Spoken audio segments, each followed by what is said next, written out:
లో అత్యంత వైభవంగా సీతారాముల కళ్యాణ వసంత నవరాత్రి మహోత్సవాల్ని అంగరంగ వైభవంగా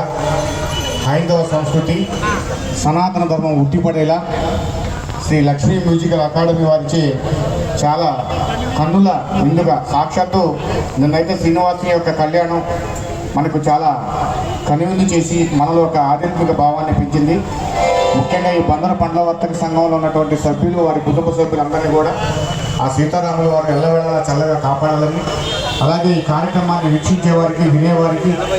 వాళ్ళందరికీ కూడా ఆ యొక్క శ్రీరామచంద్రమూర్తి యొక్క సకల సౌభాగ్యాలు అందించి అందరినీ కూడా చల్లగా చూడాలని చెప్పి,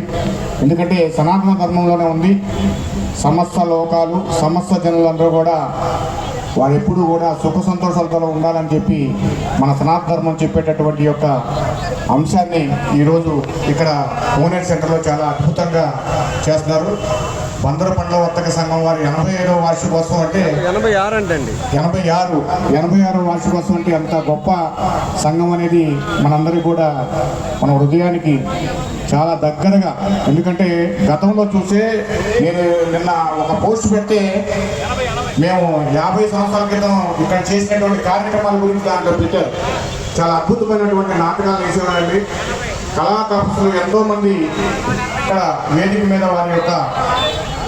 నైపుణ్యాన్ని ప్రదర్శించినటువంటి చారిత్రాత్మకమైన కోనేరు సెంటర్లో మళ్ళీ 86వ వసంతంలో కూడా అంతే అద్భుతంగా కార్యక్రమం చేస్తారని చెప్పి వాళ్ళందరూ కూడా చెప్తూ ఉంటే మన బందరికి ఇచ్చినటువంటి ఖ్యాతి, ముఖ్యంగా బందరు పండ్ల వర్తక సంఘం వారికి ఇచ్చినటువంటి ఖ్యాతి ఇది వారికే దక్కుతుంది. అలాగే ఆ శ్రీరామచంద్రమూర్తి యొక్క ఆశీస్సులు బందరు పండ్ల వర్తక సంఘం వారికి ఎల్లవేళలా కూడా ఉంటాయని చెప్పి సభాముఖంగా తెలియజేసుకుంటూ నాకు ఈ అవకాశం ఇచ్చినటువంటి శ్రీ లక్ష్మీ శ్రీనివాస మ్యూజికల్ అకాడమీ వారికి కూడా ఈ సందర్భంగా మరొక్కసారి ధన్యవాదాలు తెలుపుకుంటూ, శ్రీ లక్ష్మీ శ్రీనివాస అది మన సొంతదే, మనది, మనందరిది కూడా